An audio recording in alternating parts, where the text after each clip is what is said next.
Hey there, welcome back to my channel Foodish Beauty. If you're new here, my name is TJ and I make videos on beauty travel with a little bit of luxury goods thrown in here and there. So if that is the type of content you love to watch, then please make sure you subscribe to my channel, turn on the notification bell so you don't miss a future video from me. Now today's video is going to be a review video of the brand new Dior Backstage Face and Glow palette. Now here is the palette in question. In here we have 4 beautiful universal shades. The entire palette is called Glitz, I should say. The first palette came out within this collection is called Dior Backstage Glow Face palette as well, but the shade of the palette is called 001 Universal, and here is the first palette. Holding these palettes side by side, as you guys can see, they are actually very different. The only shade I can see that is remotely possibly similar is that bronze shade right there.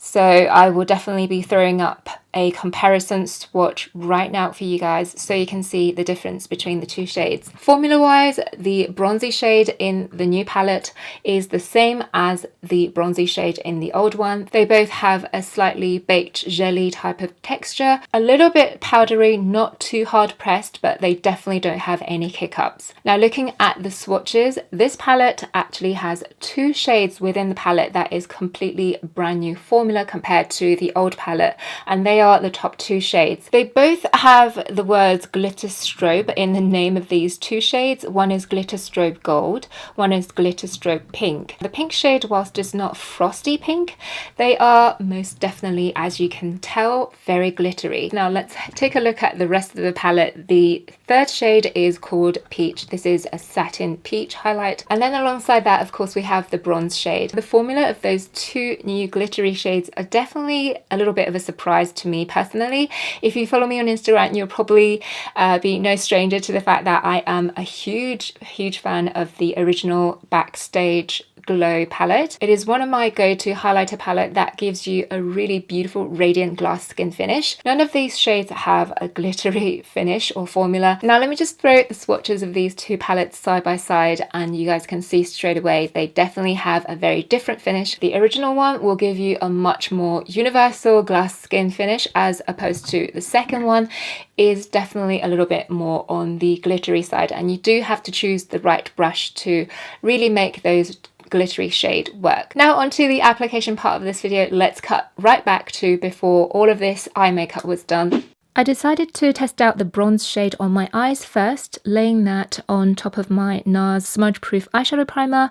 This shade appeared to be more of a rose golden peach shade rather than a true bronze. Nevertheless, I liked it a lot and took that all the way up to my socket area, and then I darkened the outer corners of my eyes off camera.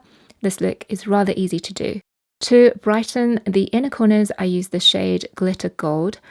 This shade, even used dry, is really rather brightening and I'm very happy with the colour payoff. Now let's move on to the cheek applications. We are going to ignore this half of my face because this is actually for another video, so let's just ignore that completely and we're just going to concentrate on this half of the cheek. I accidentally put a little bit of matte blush on this side, which I've tried to kind of really neutralize, so hopefully there's not a huge amount of residue left, which I can't see anyway. We are going to try and pile all of these shades strategically in different places on our face. Now you have already seen this shade working on my eyelid, but we're going to try and see what it looks like just as a plain bronzy blush alone. This is a angled blush brush. I can see it is a little bit glittery, so if you don't like glitter at all, this is probably not the palette to go for. I, however, love a glittery highlight, so I'm just going to pile on a bit more. I can see the colour now. It does have that pink shift coming through on top of a slightly bronzy base, and I really like that. So altogether it looks quite peachy and definitely shimmery. So if you don't like shimmer or any glitter in your face product, you might not like this. But as you can see how glowy this is. I have to say this shade here from swatching is really quite light and it has a very natural subdued finish. So I'm going to use the Morphe M510 brush and just place it right on top as predicted. It has given me a very natural finish. So this is definitely the shade to go for if you are very opposed to having any glitter in your highlighter. The shade itself is very universally flattering. It doesn't have a strong shift or undertone, and it does have a warm finish. Now, just these two shades alone, I could definitely go with just on a daily basis, but we're going to amp up the glowy factor and see how these other two performs. I'm very curious, or shall I say even a little dubious, as to how these two glitter strobe shades are going to go, especially this gold right here, which seems to me really does have a slight greeny undertone. So I'm going to save this shade for the bridge of my nose, which can be quite forgiving sometimes when it comes to a strong shift color. For the top of my cheek then, I'm going to go in with the Glitter Strobe Pink Gold, and because it is a glittery shade, I'm going to use a semi-dense angled blush brush just so we can crush all of those glitters. Let's go in and see. I love using a brush like this because, like I said, you could just really crush those glitter particles and really work in those powders. And this is the best way to work a glittery highlighter into your skin and just really give you that blinding glow. It doesn't have a frosty pink finish to it, which is great news for all skin tones, and as you can see, worked in with a slightly more dense angled blush brush. It is giving me that blinding factor 101. At this point, I'm also just going to go back in the bronzy shade to just add a little more color back onto my face, so to speak, because I think that highlighter is so strong, it has almost kind of slightly washed me out a little bit. Now onto the final shade, we are going to go in with the golden glitter. On the finger, it really does look quite chunky. Let's go in on the nose bridge and see how it kind of performs. I hope you can see. Okay, it's not as chunky as I thought it was going to be, and you definitely can't feel it on your skin. In my mirror, I can see a tiny bit of that kind of green shift. It's not an unflattering green, but it is definitely there.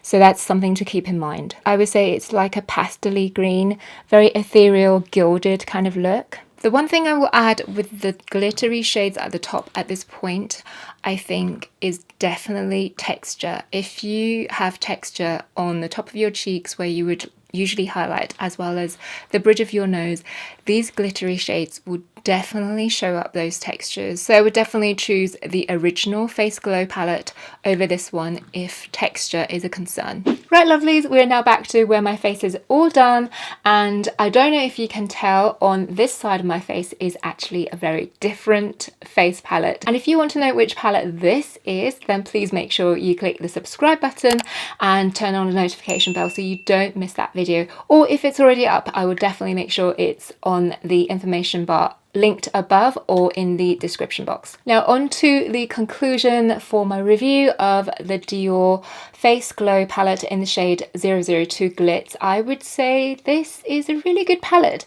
and had I not known or bought the other palette on this side of my cheek, I probably would have been really happy, to be honest, with this palette. And going forward, I will definitely be layering this 002 with the original 001, and I think that is the way to go. I think the Glitz palette, especially the top two blinding highlighter shades giving their colour, is much more suited as a highlighter topper, and definitely don't go anywhere near these if you have textures on your cheeks that you don't want to emphasize. Well, that is it, my friends. If you found this video helpful or just really enjoyed it, then please make sure you give it a thumbs up. You will make my day. And please don't forget to join the family, click the subscribe button and turn on the notification bell, because if you didn't, you wouldn't know when I upload a video. YouTube is very good at hiding my videos, apparently. Anyways, YouTube algorithm drama aside, I really enjoyed making this video for you, and I hope you found that helpful. Please don't forget to also come and find me on Instagram, where I usually do all of my updates from my YouTube videos, from trying out things, and a lot of hauls that you won't see on YouTube as well. Thank you once again for watching, my lovelies. I wish you a good day or good evening, and until next time, take care. Bye!